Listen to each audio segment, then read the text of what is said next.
Welcome to the Creatives with AI podcast. I'm your host, David, and this is a show where we share insights about the future of artificial intelligence and how it will affect the lives of people working in the creative industries. In today's episode, I chat with Henry Coutinho-Mason, founder of 3Space, international keynote speaker, and author of The Future Normal. Our conversation delves into the personal journey of Henry, a futurist accountant, detailing his transition from corporate finance to futurism. Henry provides his unique perspective on how to approach future trends, stressing the importance of asking better questions about potential futures instead of trying to predict them. Henry's an acclaimed thought leader on future trends and innovation, and a leading foresight expert obsessed with fresh perspectives on the biggest business question: what will customers want next? He recently co-authored the book, The Future Normal, launched in March 2023, which offers insights into how society will live, work, and thrive over the next decade. His previous bestseller, Trend-Driven Innovation, laid out a practical approach to anticipating customer expectations that became the basis for TrendWatching's renowned research used by major brands globally. As a consultant, he advises organizations on trend and innovation strategies focused on industries from retail to luxury to travel. He also provides guidance on B2B content, digital research transformation, and community building. As an energetic speaker, he's given over 100 presentations in over 30 countries on capitalizing on trends and the evolving consumer. As a social entrepreneur, he co-founded the award-winning 3Space, which is dedicated to generating social value from empty commercial property. Links to Henry's profiles, his books, and his social media will be in the show notes on our website at Creatives with AI. Thanks again for listening, and I hope you enjoy this future-gazing conversation with Henry. Henry, welcome to the podcast today. Thanks for having me.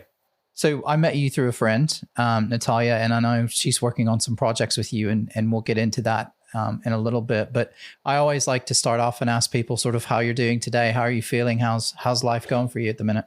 Yeah, I'm feeling good. You know, we're sitting here mid-September. It's that kind of strange transition moment, isn't it? But between the end of the summer and we were just discussing before we started the recording, the kind of business end of the year. Right? And especially if you are a trend watcher, futurist, however, you know, I am defined, and we might come on to discuss that definition. This is where so much happens, because despite the fact that the world doesn't operate in neat 12-month cycles, that is still how a lot of businesses operate. So, you know, this period between September to kind of mid-December is when everyone is putting on their future-gazing hats and saying, what's around the corner? So for me, I slightly feel it's the calm before the storm right now. Although, given the experience of the last 9.5 months, or, you know, maybe 10.5 since the AI boom kicked off, it doesn't feel very calm. It feels like we've had a hell of a year already.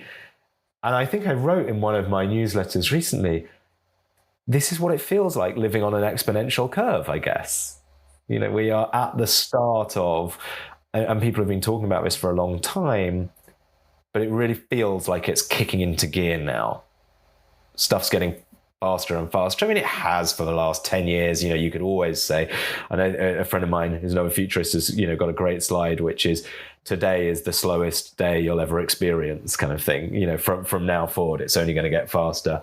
So putting all those futurist cliches aside, it feels like this year's been exciting, but it still feels like there's a lot to come. And, you know, sitting at the edge of that, trying to make sense of it is both challenging, fun, a privilege, all of the above. I totally agree with you. And I think what's interesting is I've spent the last couple of days at the CogX show in London, which is a big AI event.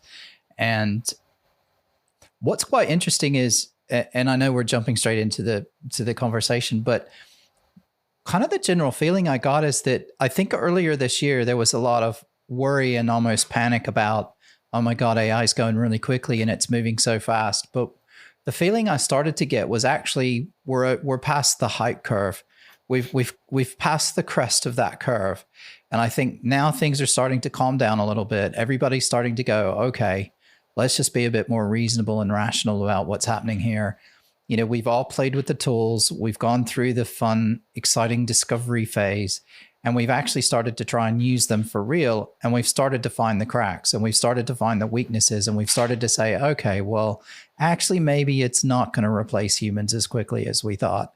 And I think so there's a little bit of realism coming in, particularly around AI in general, but absolutely 100%. You know, we, like you said, we were just talking beforehand, and, you know, I've got 3 events, you know, a week for the next few weeks. And certainly in Europe, where we, you know, we take off the summer and sort of August, you know, most of August or half of July and August, you know, we're away, and Europe goes on holiday and everything slows down, and it's really difficult to get anything done. And then all of a sudden in September, it's like, right, okay, hit the gas. We've got to get all the stuff done, you know, before Christmas.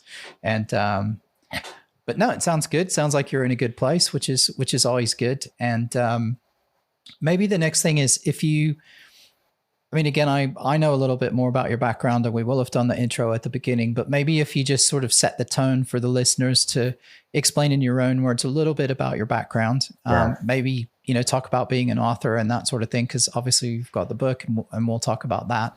But yeah, that might be a best place to start. Yeah. So my background is, I guess most people, encounter me or have encountered me through my work. I ran a company called Trend Watching for 10 years, which was a small boutique kind of content business. We hosted events, and we did a bit of, you know, in-house consulting and speaking. And but I had quite an unconventional entry into this world. So I started my career at KPMG. So I'm actually a trained accountant. So I kind of had this very squiggly career. There's that great book, right? A Squiggly Career. So started as kind of corporate financial services accountant, consultant, moved into trend watching, spent 10 years that. In parallel, I also co-founded a real estate nonprofit focused on urban regeneration, which is still going, and I'm not super involved day to day, but, you know, it's a kind of another strand of my professional identity, I guess. And then in 2020, in the pandemic, I left the trend watching business and had written one book when I was there, which was kind of, looking back on it, quite a technical manual about how to be a trend watcher, kind of how to use the signals that you see in the marketplace today in order to anticipate, you know, future consumer trends.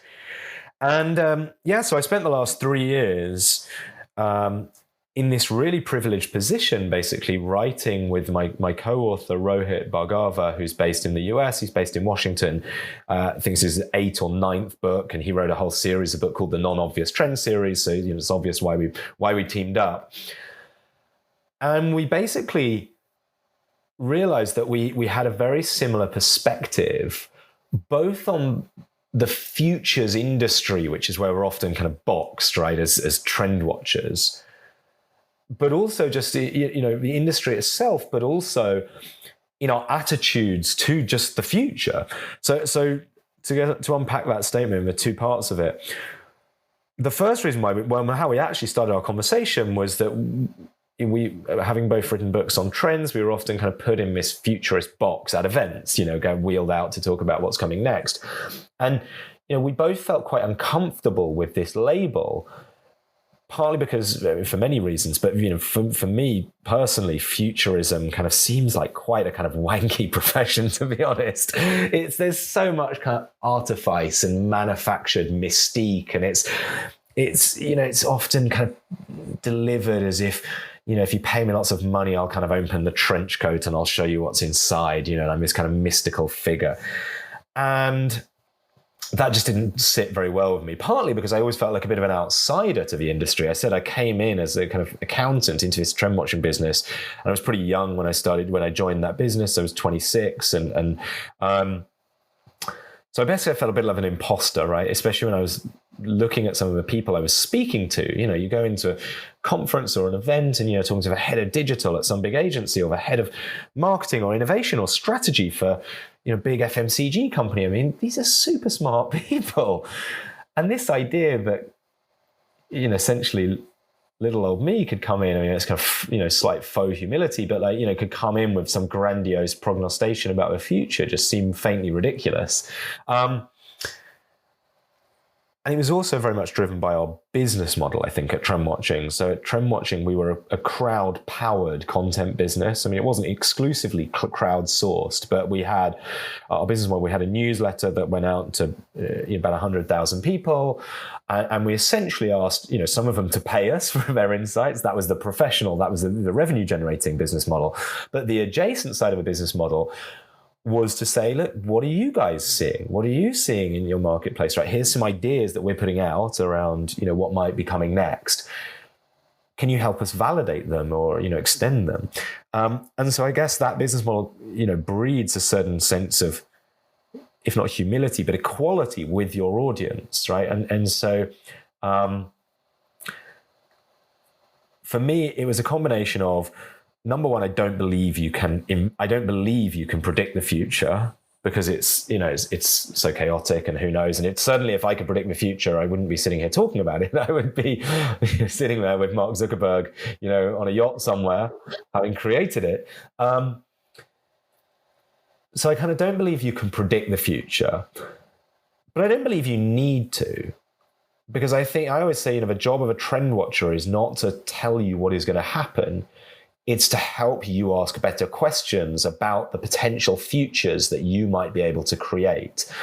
And actually, that's where I find the most interesting aspects of what I do, is having conversations with people who, I said I'm hugely impressed, hugely intimidated by a lot of the people that I speak to, because they're running often these giant organizations, or they have a huge amount of power and potential influence. And I think there's something like deeply inspiring for me on a personal level to be speaking to someone and saying, okay, based on where we are today and what I've just shown you about the kind of recent history, or really the present, what could you do in the next 3, 6, 9, 12, 18 months to create a better future, both for your business, but also for your customers and for the world at large. And so that's the bit that I find most interesting. So that's a long-winded answer to say, we came in, we wrote this book called The Future Normal. We position it as the executive airport book, if you like. It is, compared to many books like this, it doesn't have so much of a kind of a grandiose big idea. It is really 30 short chapters. We're also very mindful of everyone's fading attention spans or shrinking attention spans.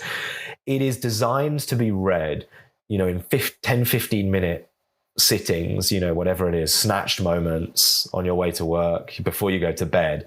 And every chapter asks a big what if question. What if every product was biodegradable and there was no waste, right? What if you could share your job? What if, a company could think beyond just net zero and towards being truly regenerative, or whatever there's 30 of them. Every chapter is framed around a big what if question. And what we do is we look in the chapter at an instigator. We call them a featured instigator, a startup or an individual or an organization or whatever it is. Someone that is essentially asking that question today. And then we just ask, we explore what that looks like, what that might mean. And then we end each chapter with a couple of questions that essentially are addressed at people who are not super close to that particular happening today. Maybe they're not in that industry, they're not in that part of the world. But we ask a question like, what would it look like if this became normal, if this became totally mainstream? How would that impact you, your life, your organization, your employees, your family, whatever it is? And that was, as I said, a very fun book to write.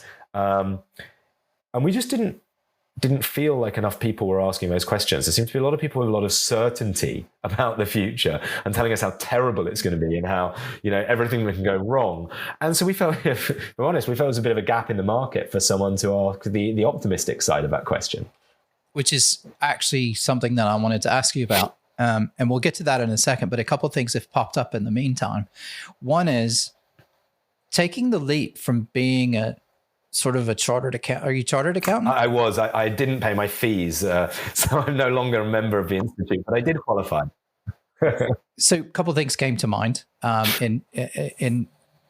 couple of things came to mind as you were talking.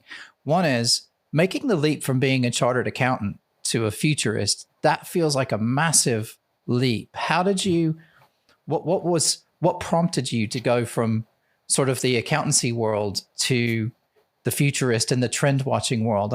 That's a really interesting sort of, that feels like an interesting jump to me. Was it that you didn't feel, because I know a lot of accountants, my father-in-law's been an accountant for a long time, and it's interesting though that's a jump. So did the accountancy not really fit with you, or like how did that come about? Yeah, it's a great question. I guess, I mean, the first thing to say is I was a terrible accountant. I don't think it didn't gel with me. Okay, fair enough. It didn't click with me. Why did I become an accountant? I mean, I guess that's probably the bigger question almost. So I studied politics and international relations at university. Trend watching was always one of my favorite newsletters. I used to read it before I ever had a job. I just loved the tone and the question. And actually looking back, you kind of have these moments of clarity sometimes that, only with great hindsight you can see.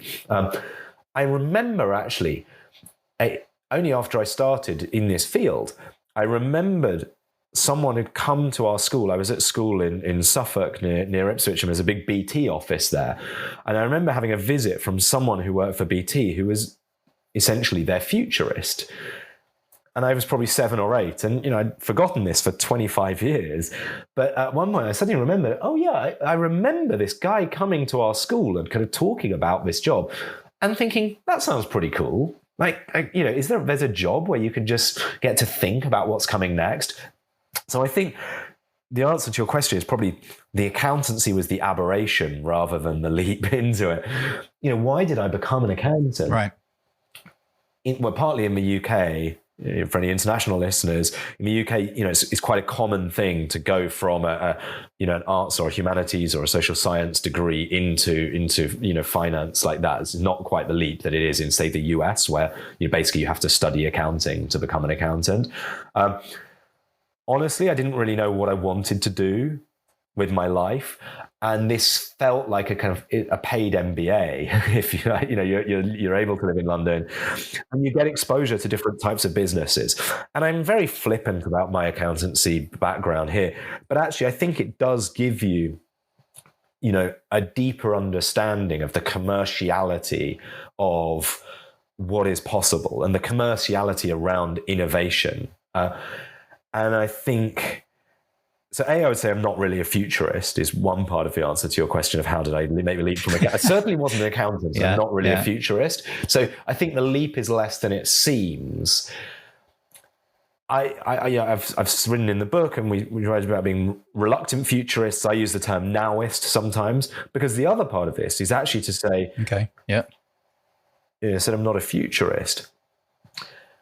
I don't believe that you need to be a futurist to help people with meaningful insights about the future, if that makes sense. Because I actually think the most powerful insights about the future come from what's already happening today. And we talk about this, was really about the subject of my whole first book, which was the irony, that was really exploring the irony that as a consumer trend firm, we never spoke to consumers. And that was a kind of arresting point for many people to understand. And we said, we're not like Ipsos or, any of these market research people that go out and they poll hundreds of thousands of people and they try and give you insights about what's coming next through that route. And we said, I don't think this is necessarily the only way. It's expensive, it's hard, and there's all the kind of flaws that, the market researchers themselves will tell you, the danger of looking back to look forward.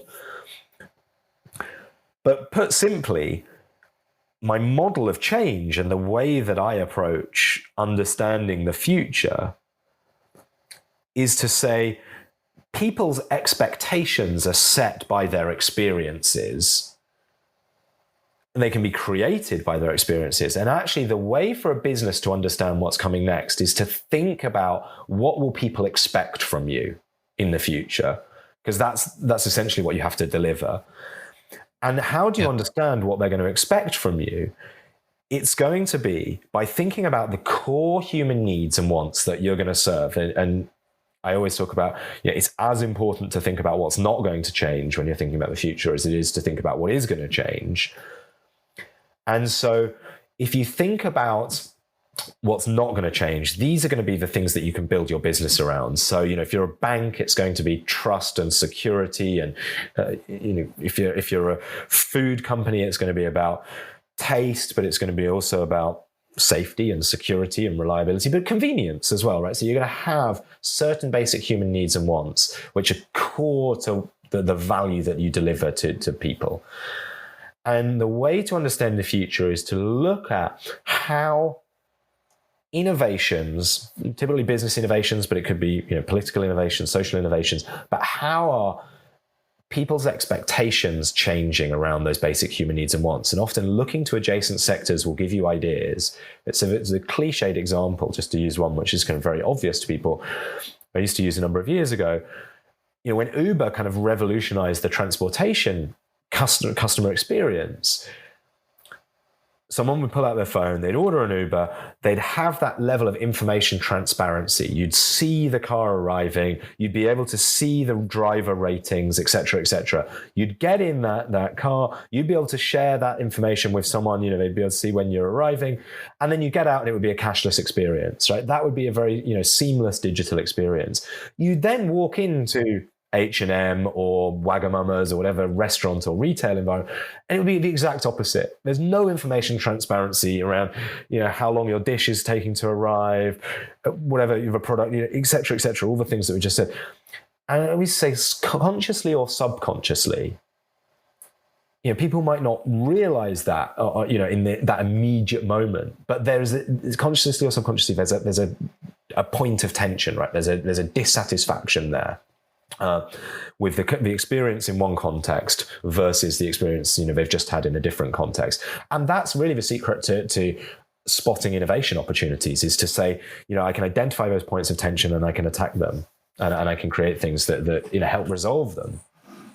Yeah. And your example there just made me think of something that I've come across working with some of the public sector organizations that I work with, which is, and this is exactly what you're saying.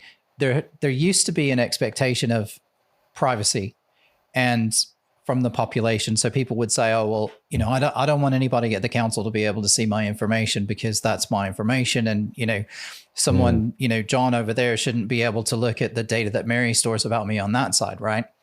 And it's been that way for a long time. But what's happened now is with the march of technology and everything else, when someone calls the council to say, get a parking permit, and the parking team says, well, you have to prove to me that you live at that address and blah, blah, blah. And they say, but hang on, you've got my council tax records. Like, I already pay council tax. Why do I need to prove? You've already got my address. Why do I have to prove that? And they say, oh, but that's not our system. That's a totally separate system. So you have to do and it's like, that used to be okay because that's kind of how people felt that they wanted it. But now there is an expectation from the consumer and the citizen that should just be handled in the background. And you shouldn't need to do that, right? It's the council. The council should have a record about me, and that should have all the information in it. So it makes it easier for me, not easier for the council or whatever. So I absolutely agree. And that's something that's coming.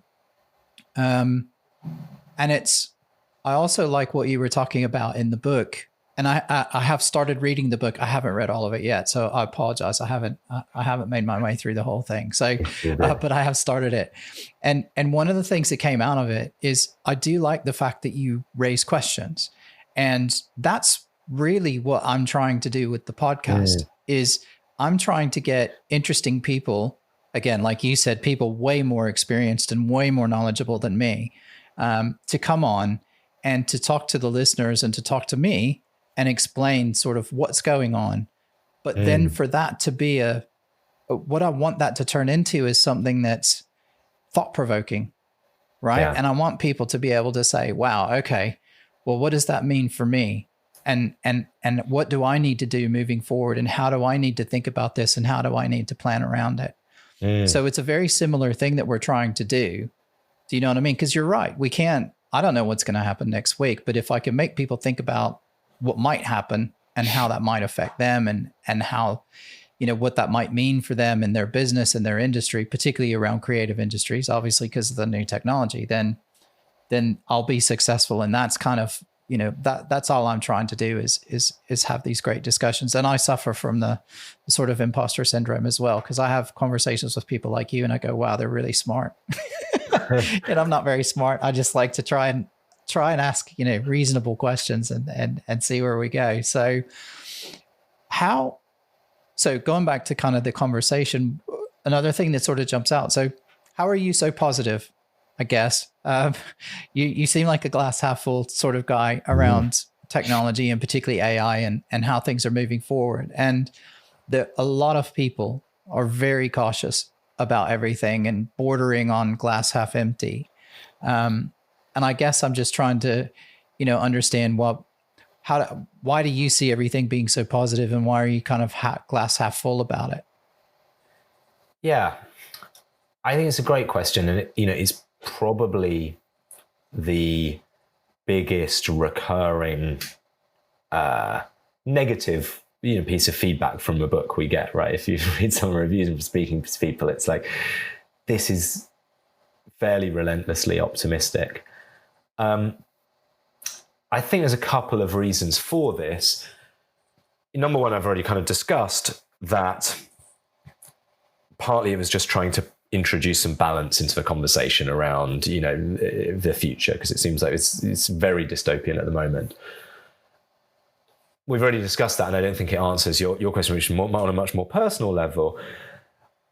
For me, the optimism comes from not believing that everything is going to turn out right, because actually I'm quite cynical and jaded, I guess you could say, about the gap between the promises that are made at the beginning of a technology and the reality, right? So I'm under no illusion, actually, that I think it will turn out to be an optimistic future. I mean, I think broadly it will be, but I think a lot of these technologies will have deeply negative second-order implications, and often first-order implications, but definitely second-order implications that their proponents, on day one or, year one, are not aware of or not acknowledging.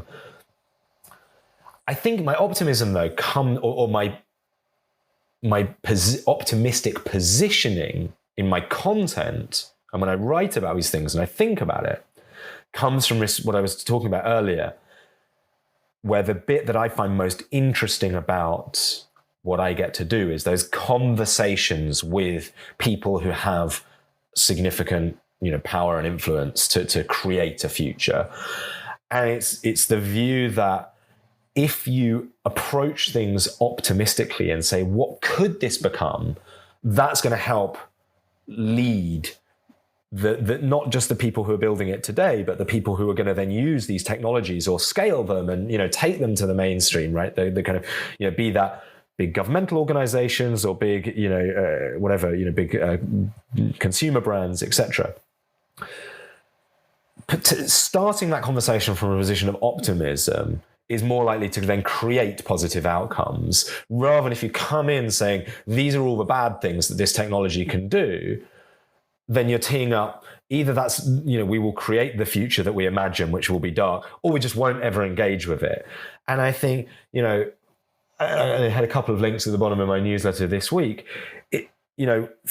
Forever we will get, this is an AI podcast. I guess we should talk about AI at some point. In a way, that's kind of the point, is that it's not about the technology, it's more about people. So I think we're in the right place to be talking more about people and our response to it, rather than just the technology. But, there will be forever stories, and you're going to read a story in one outlet about how, an AI was able to diagnose a child's illness when no doctor could, and how isn't this great? And then you're going to read another story the next day about the AI missing something, and, or the radiographer or whatever, not having the same level of attention because they kind of mentally outsourced everything to the AI and they missed something. Same with self-driving cars. It's the same with every technology. And look, that is in no way to denigrate or to dismiss the pain that those individual cases, incur. Of course, would I be happy if my son or daughter was killed by a self-driving car? Absolutely not. But But, it's the old narrative that it is, the fire department doesn't get any credit for all the fires that they don't put out. You're only aware of the ones where they actually have to turn up and pull the hose out. The boring stuff of smoke alarms and fire retardant materials, et cetera, doesn't fit with our kind of narrative of if we have to see it happening for it to make an impact on us. So, yeah, I think, it really is my optimism, or my optimistic positioning comes more from the kind of conversations that I'm trying to have with the people I work with, whether they're clients or just, more remotely at arm's length, an audience, rather than necessarily naively believing that everything that I write about will become 100% true. Because as I said at the start, I definitely don't take that position. No, I like that. And I like the "we will create the future we imagine." That's a fantastic quote. And I totally believe that as well. Everything has a dual use problem, right? Like everything can be used for good or bad. So it's better for us to approach it from a positive perspective than from a negative perspective. There will always be the Eeyore types, right? Personality types who will sort of approach that and we'll rely on them to kind of look at that and keep everything in check. And there'll also be the Tiggers as well. And we'll go out and we'll use it for all the new fun and exciting stuff and we'll push it to the limit as much as we can. So I was just going to say as well, while you were talking, just you did mention that you had some reviews there. So I did a quick check on Amazon, and just for the audience to know, you've got a 4.7 rating on Amazon for the book. So that's quite good. So, well, and look, the reality is, it's actually as important to have some negative reviews, psychologically. It's very disconcerting for people to see exclusively 5-star reviews, because it's not realistic, and actually to draw a parallel with the conversation we're just having about technology, as you say, no technology is universally good because the users of it are not universally good. And it's kind of a missing piece for me. When people have this conversation about AI or any other technology, it's as if we have zero society. And I know you can make a whole discussion about, that is maybe what some of these technologists want, right? Into true anarchist kind of end of a techno-utopian spectrum. But you look at cars, we don't exist in a society where you can jump in your car and do whatever you want and drive at 100 miles an hour, outside of school. It's ludicrous to suggest. It's the conversation about these technologies seems to me totally divorced from the reality in which we exist, which is everything exists within a framework of rules and regulations. And I think actually that's definitely, the part of the journey that I've been on over the past 10 years. It is becoming much more cognizant of the role in which regulators and governments play when it comes to shaping our adoption and deployment of new technologies. And that is a good thing, and I think there's this naive, as I say, burn it all down in terms of, this kind of ultra right wing, we shouldn't accept any restrictions, which is just patently ludicrous. One of my favorite books is, there was a book called The Joy of Tax, and it was a short book.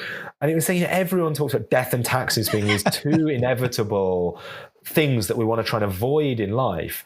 And he says, it's a kind of ludicrous positioning, but if you actually dissect, it does not hold up at all. He said, if you really want to live in a low tax economy, move to the DRC, where there's zero, the Congo, where there's no tax collection.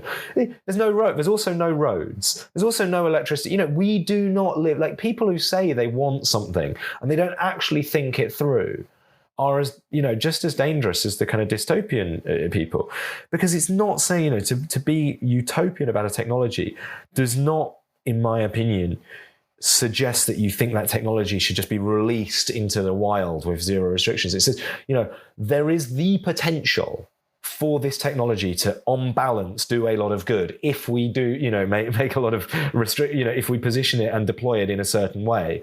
Now, that is not as media friendly and social media friendly as AI is good, AI is bad. But it is just the reality, and it's ridiculous to suggest otherwise. So the optimism comes from a position of the technology could do great things, but society also has to do great things in terms of understanding what the benefits and what the risks are, and suppressing the risks as much as possible, and ideally, eliminating them, and unleashing the benefits. And that is, again, that is not a technological question. That is a social question. That is a political question. That is a cultural question.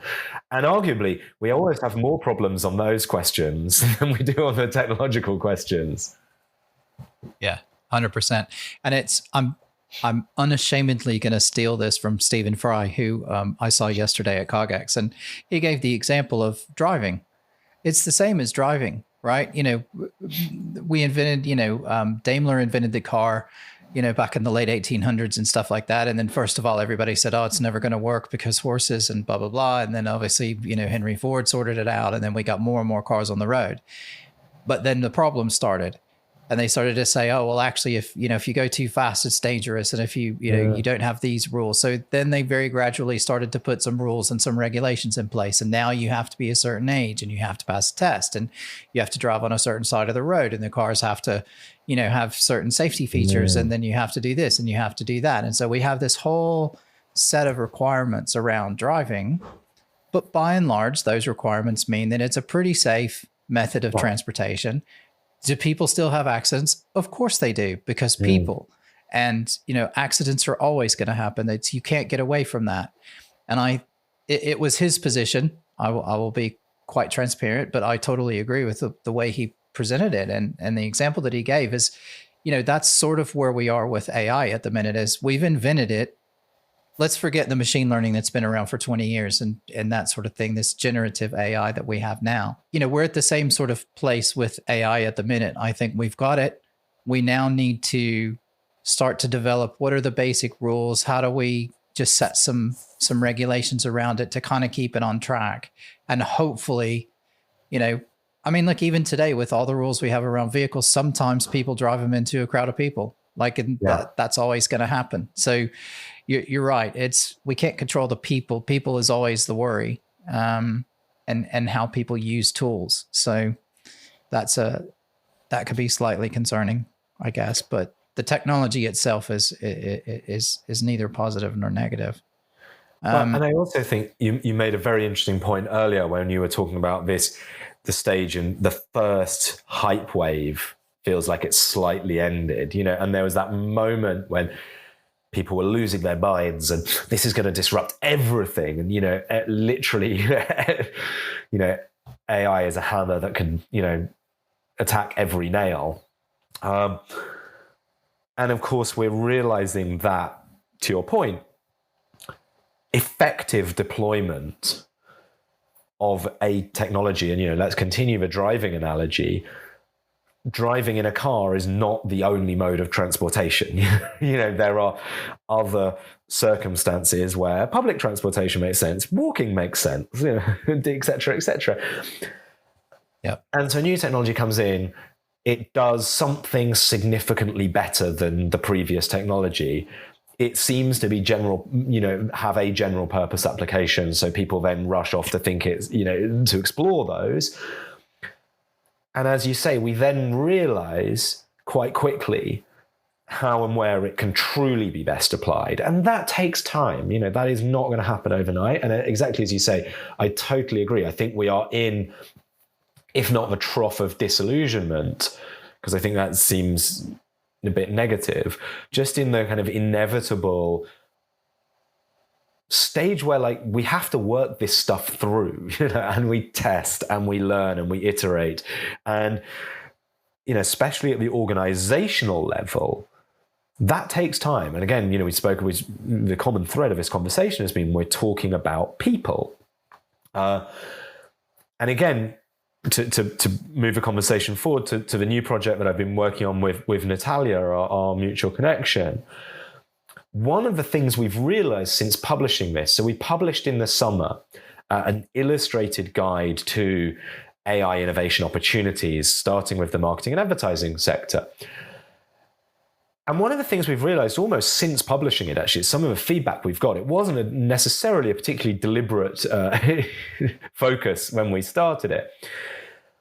But we realized that the innovation opportunities that we're talking about in that graphic sit somewhere between. There's a kind of gap in the market at the moment for around in the AI conversation. There's tons of stuff focused on this is how you as an individual can be a super prompter. You can this is how you automate X part of your job, and it's generally it's work tasks, right? There's a huge focus on how AI will change how you do X task. Write a creative brief, write a job application, whatever it is, assess your marketing funnel, et cetera, et cetera. And then on the other end of the spectrum, there's the McKinsey, Accenture, Capgemini, the big consultancy firms that are writing reports about how generative AI will add 3 trillion to X industry. And, it's very, very kind of C-suite macro level. And that's great. And, we need both of those. But as I said, slightly by accident, we kind of stumbled in this missing middle, which is most people in white collar, small to medium to large organizations work in teams on projects. And it feels like there's a bit of a gap in the conversation around what does AI do to that project level kind of unit of innovation, a new product, a new campaign, a new digital experience, whatever it is. But that is where, certainly for our audiences, I suspect, most activity, professional and economic activity happens, right? There's where startups being founded, and there's people really taking a bird's eye view of large existing organizations, C-suite. But most people are in a team or a department and operating, and it feels like there's a gap there. So that's been fun to explore, to be honest, because as we talked about earlier, I'm always interested in identifying and exploring and having conversations around, just as you are, having conversations around things that people haven't yet seen. And there's a seed of something there. But I'm about to mix a metaphor horribly, but let's pull at this thread. You can't pull at a seed thread. Okay. But there's something there today, and there's a few early examples, but it hasn't yet scaled. And having that conversation around what might it look like, it being, again, poorly defined, what does that look like to an organization? What does that look like to the end product, the end innovation? What does that look like to the individuals, who are creating it? Those conversations I find really interesting. Is that... No, I like that. I do think there's a gap. I agree as well. And at the low end, I say that in sort of air quotes, but when I think the low end, I mean Twitter conversations and Twitter threads. I think that's where you're getting, people are just trying to drive engagement on social media. And so they're doing, hey, here's the 10 way to write the best prompts. And here's that. And it's the same thing from thousands of different people. Because they're all just trying to get people to click on their stuff and to buy their online training content and all those other things. And I'm sure some of them are fantastic. But it just feels like it's a lot of people just trying to generate traffic. So I'm not sure there's a lot to it. The McKinseys and the other stuff on the other end, 100% totally agree. But that's what they do. Right. They write these big reports and 200, 300, 400 pages, and they charge £500,000 to do it. And they provide it to organizations, whether it be governments or, large companies and that sort of thing. And that's the consulting model. And that's what they do. Everybody else is sort of left in the middle trying to actually figure out, what do we do with this thing? And I think that's a fantastic point to bring up. And again, sort of it's keeping the humans involved. And that tends to be a lot of the conversations I'm having these days end up talking more about the humans than it does about the AI, which is quite interesting, because then you get into the ethics and you get into the morality and that sort of thing. I mean, I have to ask everybody, what are your thoughts on kind of the morality of AI and the ethical stand? Yeah. So on ethics and AI, one of the insights that I actually had a few years ago when I first started writing about AI and looking at how it could be used to reduce or eliminate bias. One of the positive factors as we move towards AI, essentially making and designing more systems and making more decisions, is that it is mechanistic, right? And it is a algorithmic, and it is automated. Because I think one of the issues, the old cliche is that AI just reflects humanity's biases, and that's kind of true. But I think if you think about it, if someone is excluded or discriminated against, when humans are making those decisions, it's quite easy for us to kind of dismiss them and to say that was a person who made a bad decision, right? Whatever it is. John is just a racist asshole, right? We'll get rid of John and we'll fix the problem. Whereas actually a lot of these problems are much more systematic, right? And so actually when we turn these decision makings over to systems and we then see the systemic biases that come out, there's all the horror stories that your listeners will know, whether it's, image recognition, racist image recognition or non-recognition of ethnic minorities, whether it's, job applications being screamed by women because they're not aggressive enough or whatever, the story where Amazon had to pull their recruiting AI tool, there's endless examples, and we could fill a whole program with that, sadly.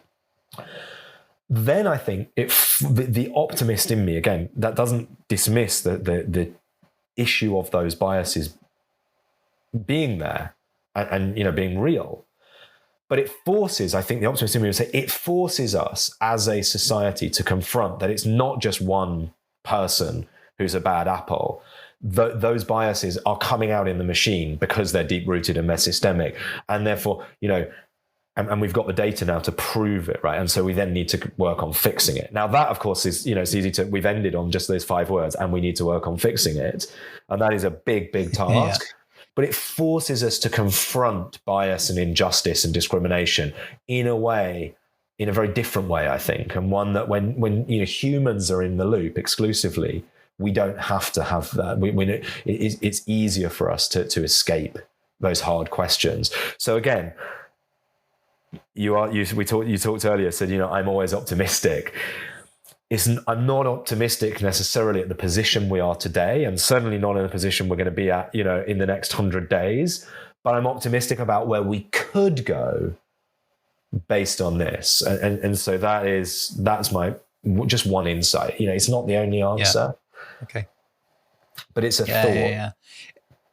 It's complicated as well because, again, the example that everybody uses and I heard used multiple times at the show over this week was, we have very fundamentally different competing ideas. We have a communist idea versus a capitalist idea, and so which one of those wins? And I think that's the most obvious example, but we have different organizations and different biases, and some of those biases are on purpose. And that's because that's what they like in that culture or don't like. So it's complicated for sure. I'm conscious of time. So I have a couple of sort of quick questions I do want to ask you. And then I have a few sort of fixed questions now that I ask people at the end of the show. Nice. So thinking about the book though, is there anything that you had to leave out that you wished you could have included, but you had to edit out in the end? Maybe because it was too long or something. I don't know if that's a short question or not, but no, I mean, there are forever when you're writing about the future, especially when it's these short, discrete chapters.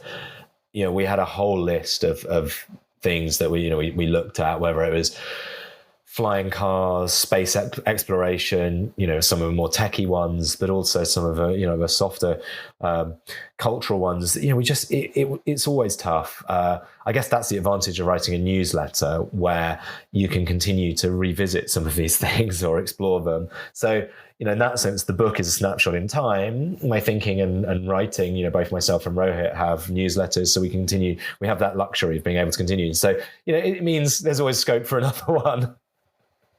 follow up. Do you want to? Well, that was my next question: is do you see a follow up? But also go ahead and give a plug for the newsletter, because we definitely want to get that in. Yeah, so the newsletter, I write a newsletter called the same as the book, The Future Normal. And that is, typically I'll look at somewhere between 3 and 5 kind of recent news stories. Some of them will be confirmations of things that I wrote about, in the book. So it's kind of nice to say, this is how this is evolving from 2 years ago, 3 years ago. Other times, and this is the thing that I get most excited about, is when new things come onto the horizon. I can't think of one off the top of my head, but when when you see something new and when you see something provocative, well, even AI, it was funnily enough, the story of AI in the book was the time span of the book was actually fitted very neatly. So we started writing it at the end of 2020, and that, if you remember, was when GPT-3 was first released, right? And it was still behind the kind of researcher, or you needed kind of to get some kind of special access. And I managed to track someone down who had access, and I got it had a bit of a play around with it, but it didn't. It didn't really click, and it wasn't that usable, and it wasn't giving me the outputs that I wanted. And so it's funny, I look back at the Google Doc actually when ChatGPT came out. It was it was kind of one of the early chapters I tried to write. Because when ChatGPT burst onto the scene, I was like, this would be great, this would be really fun if we could kind of co-write the book with ChatGPT, and it wasn't good enough at that stage. And I parked it, and it became this kind of thorn in my side, this chapter that I didn't really know how to finish. And then fortuitously, because we wrapped the book up literally at Christmas 2022. So, as you will remember, right at the end of November, we basically had a month of ChatGPT. And so that chapter wrote itself incredibly quickly right at the end, right? And it did a few things. I mean, it meant that, that chapter was easy to write. The position that we took on the chapter was about how AI will augment human creativity. So, the framework that I use when I'm talking to clients about AI is thinking about, from a human perspective, is it about essentially eliminating humans, or, and I don't mean that in a negative sense, taking tasks off the hands of humans in order for them to do other people, right? Is it all about automation of the customer experience or worker experience on one end of the spectrum, or augmentation on the other end? And that's really a kind of low touch and high touch, rather than about, eliminating jobs. It's around, where do you want people to be interfacing with other people in your customer journey? So yeah, in terms of, things we left out or things we had to include, it's been interesting actually, having published the book when we did, right? Essentially a month, we finished it a month after ChatGPT came out. How much would I change? I wrote a post about this. Inevitably, there's been a few examples of where Van Moof being the obvious one. Van Moof we profile in the book as one of our featured instigators, and they went bust a few months ago, or a month ago now, probably. That was the most nerve-wracking part of publishing the book, was that period between you've locked down the manuscript and it coming out, and you're just praying that there's not a Theranos kind of scandal in one of the companies you featured. But I wrote, when Van Moof went bust, I wrote, this is a kind of an occupational hazard. Actually, the point of that chapter was about connecting micromobility and specifically kind of electrification of micromobility, e-scooters, they're the electric bike, but there's also some of the examples I get really excited about. There's this really cool German company, I believe it's German, called the Squad solar kind of, it's basically a golf buggy. Citroen have their Ami, which is a quadricycle, it's called. It kind of sits somewhere between a bike and a small car. It's kind of golf buggy. And it was about how a lot of people are talking about the 15-minute city as being a more livable future, future way of life. And most of the conversation there is around changing the physical landscape of the city, right? Like making everyone 15 minutes away from a doctor or a school or whatever it is, and bringing things physically closer to people. And I had this insight looking at, a lot of these micromobility platforms, whether it's a rental platform or you own your own one, saying actually what I think seems to be happening is that actually transportation is kind of diffusing, options for transportation is kind of diffusing through the city, and this semi-public, semi-private hybrid micro-mobility models, what they're actually doing is allowing people to go further, faster. So the 15 minutes from my house, if I'm on foot, I can only go X. If I'm on public transport, I can go Y. But if I have scooters at the end of my road or a van move bike, I can go, further. And that seemed to me a different spin on the same conversation. So the things that I'm, most upset about, or the things that it's not so much the things that we've left out that irritate me. What irritate me more is if I see an insight afterwards around something. The things I'm fascinated about are, is there a conversation around something that people are talking about, an adjacent conversation that isn't being had, that I think adds something to that conversation. If everyone's, my other kind of favorite chapter in the book is around synthetic biology. And the insight that we had there was, everyone's talking about new materials, et cetera, et cetera. There's a strand of a conversation that I've not heard anyone else having, which says, if you think about the marketing and branding industry, we've essentially had a generation of marketers telling us that natural is best, and for very good reasons, because of all the problems with the post-war synthetic kind of bubble. Like, again, everything's cyclical. Synthetics came onto the market, nylon, polyester, plastic, and they were celebrated as these miracle materials. We then quickly realized that there were deep problems with them. We then kind of flipped the other way, and it was all about natural and artisan and et cetera, et cetera. Now, there's an interesting inflection point for me that says, if you look at some of these synthetic substances that are essentially, powered by renewable energy, they're cleaner, there's no animal involved in eating your lab-grown chicken, there's no, child labor involved in your lab-grown diamond, et cetera, et cetera. What's going to happen, I suspect, is in the next 10, 20 years, these startups, they're already doing it, but they'll become more and more normal, will start to position synthetic as being better, right? It's cleaner, it's less there's less environmental footprint, it's better for you, there's no antibiotics if it's food, et cetera, et cetera. And so that is a much bigger conversation around, you can look at synthetic biology on a kind of narrow material level, or you can look at it on a cultural level that says, what does this do to our expectations, which is around the products that we're consuming? And that is deeply interesting for me if you're in an adjacent industry, right? And that's something that most people I don't believe have thought about. So similarly, with AI, right? What are the conversations? AI is the obvious topic to include. Everyone's talking about it. But how do we try and unpack the second, third, fourth, fifth order consequences, right? What are the conversations that people are not having? And I think a lot of that, again, as we've just discussed, it's around people's expectations based on their experiences. Once they're aware of something can be 100% automated or something can be generated, right? Whatever dimension of AI we're talking about, what does that do to their experience or their expectations, I should say? The example that I wrote about just this week was Roblox announced at their developers congress their AI assistant for if you're a game developer, right, in the platform, and you're now going to be able to just type in, like, I want to create a game in ancient ruins, and it'll drop in the ancient ruins, and you'll say, oh no, I wasn't thinking Egyptian, I was thinking more jungle and Mayan, and it'll go. And for me, like that, the interesting piece, it's a deeply interesting example anyway, but how is that going to change children's, because we know Roblox is nearly 50%, under 13. If you grow up in an environment where you expect to be able to manipulate the world around you, basically instantly, and be able to have that interaction.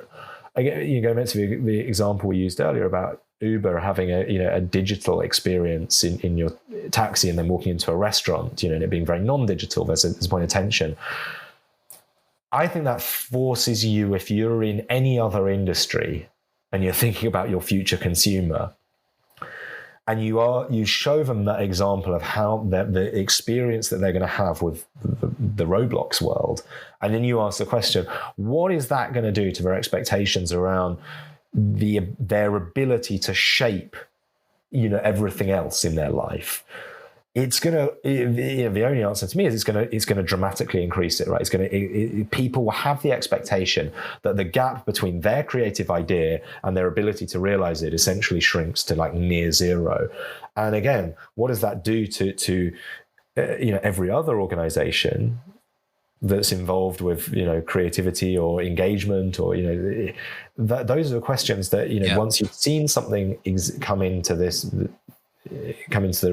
reality, it's much easier to have a meaningful conversation around the future potential that you could engage with, rather than just saying, kind of futurist position of like Minority Report and we're all going to wear these headsets and kind of cast stuff around the screen. Like that feels much further away. And rather than say, this is happening in gaming, what does it mean, if you're a fashion brand? Yeah, 100%. Totally agree. Which actually is a good segue into this sort of last, because again, I'm thinking about time. So I have a few questions that I sort of ask everybody just to see what people think about things. So in my mind, there are three potential futures I think that we're facing. And we might have touched on a little bit on this earlier, but you've sort of got the Star Trek world, which is the utopian, everybody's basically peaceful. We're out exploring space, trying to, be peaceful, but there's no money. Everybody works because they want to, things are, if we need food, it just gets created out of nothing for us. And we don't really want for much. Then there's the Mad Max version, which is, everything completely descends into chaos. There's no technology whatsoever. There's, that's going to be, I don't think AI is going to do that. I think it will be the side effects of AI could cause massive social disruption, and we end up in some totally dystopian kind of future.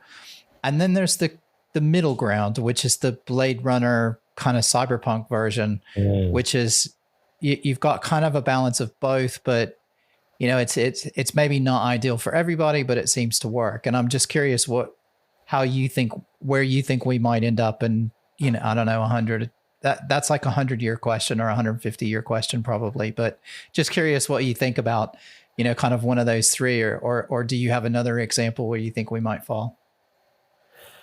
It's a great question. I mean, the honest truth is, professionally, I don't spend too much time kind of thinking about this, because, as I said, I don't believe it's possible, and I'm not totally convinced on the utility of it, because I think we've always, it's just a bit of fun. Yeah. No, I know. So that sounded much more dismissive than I meant it to be. I suspect. Okay, so maybe my answer to it is, there will be much of our life, will become, or there will be elements of our lives that will probably be totally like Star Trek, kind of totally utopian and incredible and magical. I suspect we won't even appreciate them when they come, right? If you think about, that old experiment, if you gave someone a mobile phone, right, for 100 years ago, like, holy shit, this is like, I would absolutely be the most incredible thing ever.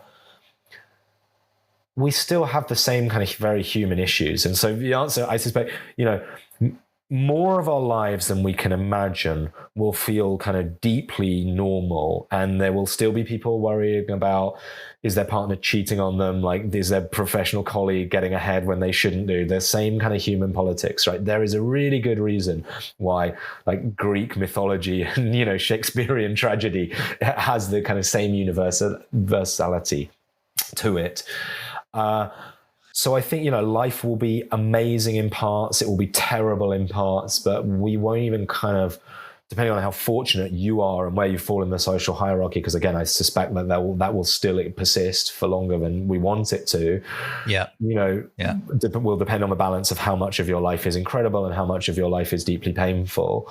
But I don't believe we'll. So that sounds like Blade Runner then. That sounds like Blade Runner to me. It's a little bit of both. But Blade Runner is still kind of, maybe I haven't watched it for long enough or recently enough. it feels like it's where the technology dominates. And I think, in reality, it will be more like Her, perhaps, where the technology we don't even notice some of the magical sci-fi technologies. And we're not loomed over by these kind of neon lights and, giant avatars that are very in our face. It will be much more invisible, Right. Okay. is my suspicion. I like it. You came up with a new option. Perfect. Yeah. Right. So next one is, and I've started asking everybody this more out of just personal interest than anything. And I actually wanted to interview a whole bunch of people at the show to just walking around sort of man on the street type thing, but I couldn't get my I had technical problems. And so I wasn't able to do what I wanted to do. So I'll do it at the next show. But in your mind, is AI male or female? Oh, great question. Again, not to be a politician's answer, both. Right now, it feels like it's created by men, manifested as women, because of all the stuff we've spoken about around, the pre-existing biases. So this kind of, AI assistants sadly seem to almost universally be positioned as, slightly docile, passive, acquiescent females. Yet there was that kind of dystopian press conference that I commented on, where I forget where it was kind of World AI Summit. And it was basically like 20 kind of middle-aged white men with 10 humanoid robots, all of whom had at best an androgynous, but typically a kind of young female physical form. So yeah, are we at a stage where it's less neutral than that, more neutral than that? And we're not there yet. I think that will be one of the big opportunities. Again, the conversations will be, what does a female designed male AI assistant look like? We need it. I think what we'll get to is you'll decide. You'll just say, do you want a male voice or a female voice? And everybody can decide what they want. And then because it doesn't make any difference, right? It's not actually male or female. It's the interface that you have. So, what interface do you choose? And then I guess that sort of, there's some whole other really interesting psychology that goes behind the whole male female thing. And I talked to the guy, Will, who's the founder of the company that built the Amica robot, which I don't know if you've seen it, but it's the UK one. And it's very, very realistic, and her facial features are very realistic. And I'm still trying to get him on the podcast. I've now unashamedly started asking him every time. So if he listens to one, hopefully Will, give me a call. But I've actually met Will a couple of times, but it's now just turned into something funny. But he made a comment to me one time, and he said that still societally people will accept a sort of, like you said, a more female type, even though his design isn't intentionally female, it's more female than male. And because, societally we've been fed through film and everything else, it's like the male version is Terminator, and sorry about the dog.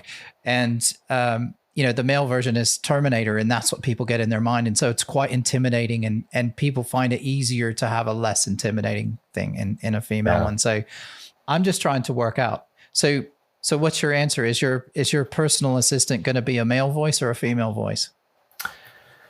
I mean, ideally it would just be fairly neutral, I think, androgynous, because then it removes the, the cultural biases.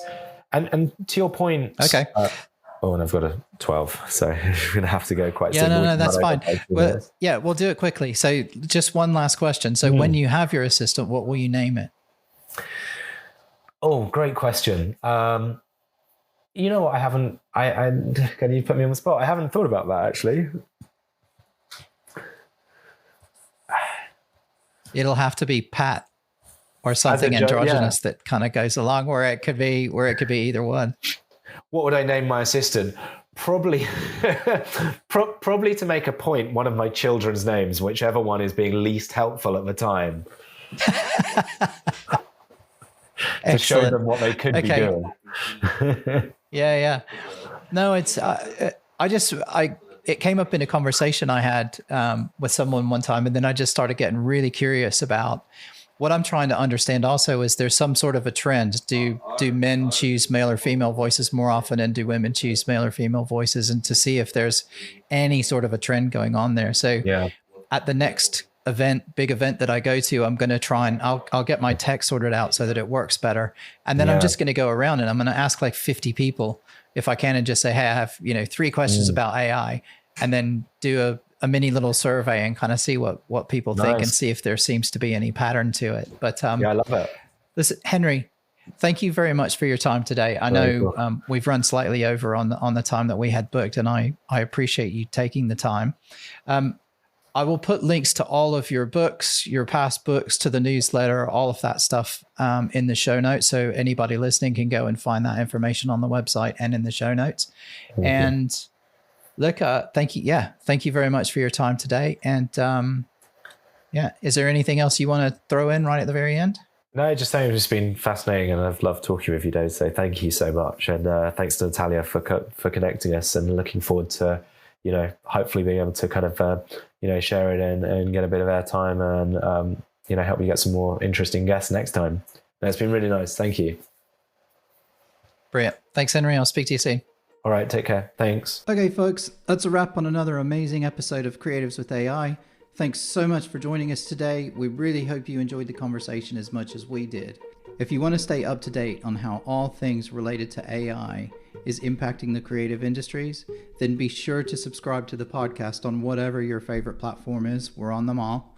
And follow us on social media. We're on mainly Twitter and LinkedIn, but we're the same handle everywhere, which is @Creatives with AI.